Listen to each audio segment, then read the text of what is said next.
Hi everyone, it was me. I'm guilty. I was that equity player relying on percentages and things I'd read in all the books and watched in TV. I'm going to break down my approach to the material from the course, and if you stay till the end I will show you my graph. So I broke the material into sections, noted it up and used sketches to visualise in my own mind, so that I could understand things like the suits, and it helped a lot. And what I would do would be I would do one chunk and I would drop down a limit or something like that and try it out. And then once I had got that clear in my head, or a little bit clearer, I would move back up, do another chunk, and then move back down once I had that understanding, experiment with it, move back up, rinse and repeat. I'm still doing that because obviously it's a lot to put into place, but basically that's what I was doing. The other change I made was, up until then I had mainly played in ring games. I'd never played Zoom before, and the reason was because my game I always thought was based around reads, taking information from your HUDs, plus your knowledge of card strength and hand strength and opponents as potential ranges.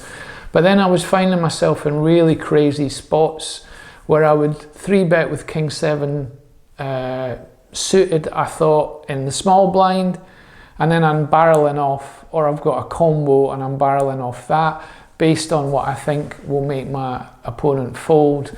And there's no real clear strategy with that.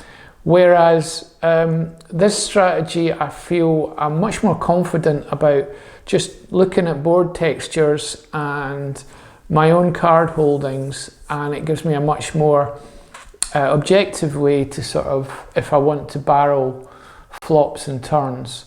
So I found it really helpful. The Zoom's also great because I get a lot more volume in, and so on. And that's been great too. In terms of the hand range charts, the charts has been great for me because I thought I knew what hand strengths were, but I never had a clear strategy for that, and now I feel much more comfortable with that. I'm still a little bit unsure about some of the 4-bet spots. I just had a difficult spot where I had pocket 10s, and you got to call a 4-bet. I was in the small blind, and of course I wimped out on the flop.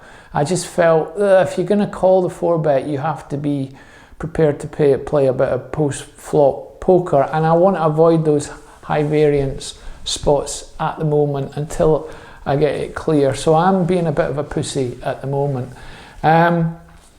What else? In terms of my graph, it's a small sample, but it's basically all I've played since Monday when I started experimenting. I've mainly studied rather than played, but even on that sample, there's over 3 different limits in that sample. I think 50 NL is the biggest one probably, I don't know, but it does show that it does give me a bit of confidence, even in that sample, that I'm playing in a more organised fashion, because previously my graphs would always be much more jaggedy, really jaggedy sort of things, and kind of high variance play. I'd also like to say thanks to everyone for posting